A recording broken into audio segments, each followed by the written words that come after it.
வணக்கம். இன்றைக்கி நான் பார்க்க போகிற வீடியோ எதை பற்றி அப்படின்னா, சமீபத்தில் உச்சநீதிமன்றம் இலவசங்கள் எப்போ தான் இதுக்கான முற்றுப்புள்ளி வைக்கப்படும் அப்படின்ற மாதிரி உச்சநீதிமன்றம் ஒரு கேள்வியை கேட்டிருக்காங்க. இது ஒரு பர்டிகுலர் ஸ்டேட்டுக்காக அவங்க கேட்கல, ஒட்டுமொத்த எல்லா மாநிலங்களுக்குமே அப்படின்னு சொல்லி தான் உச்சநீதிமன்ற தலைமை நீதிபதி கேட்டிருக்காங்க. ஸோ ஒரு கட்சி தேர்தலில் ஜெயிக்கணுன்றதுக்காக எல்லாத்தையுமே இலவசமாக வழங்குறதுன்றது என்ன மாதிரியான ஒரு நடைமுறையில் நம்ம போய் கொண்டு இருக்கிறோம் அப்படின்னு கேட்டிருக்காங்க. இந்த இலவசங்கள் தரதுனால இந்தியாவோட பொருளாதாரம் பாதிக்கப்படாதா அப்படின்ற மாதிரியும் உச்சநீதிமன்றம் கேள்வி கேட்டிருக்காங்க.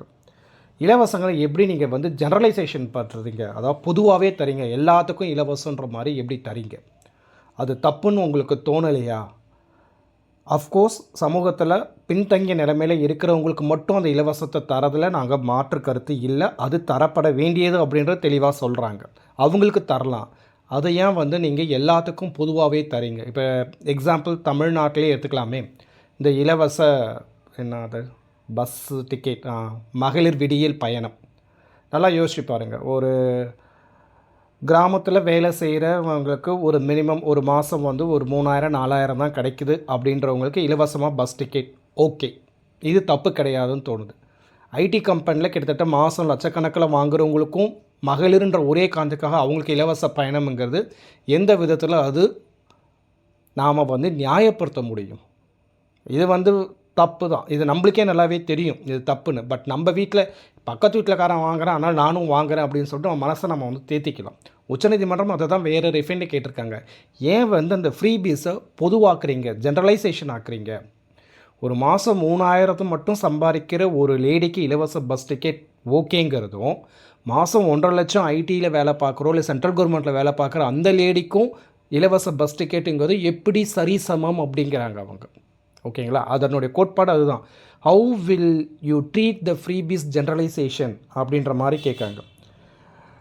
ஒரு நல்ல அரசாங்கத்துக்கு பின்தங்கி சமூகத்தில் இருக்கிற அந்த மக்களை இலவசங்கள் தந்து மேலே கொண்டு வர்றது ஒரு நல்ல அரசாங்கம். அது கண்டிப்பாக ஒரு நல்ல அரசு செய்யணும், அதில் எங்களுக்கு மாற்று கருத்து கிடையாது. ஆனால் இதை நீங்கள் பொதுவாக நியாயப்படுத்துகிறப்ப தான் இது ஒரு மிகப்பெரிய பிரச்சனை கிடைக்குது.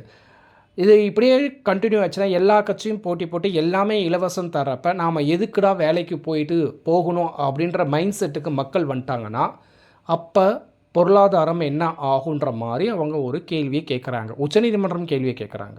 இது பேரடாக்ஸ் இருக்குது தான், அதை நானுமே அக்செப்ட் பண்ணிக்கிறேன். ஓகேங்களா? அரசாங்கம் இலவசம் தரதுனால யாரும் வேலைக்கு போகாமல் இருக்க போகிறதும் கிடையாது.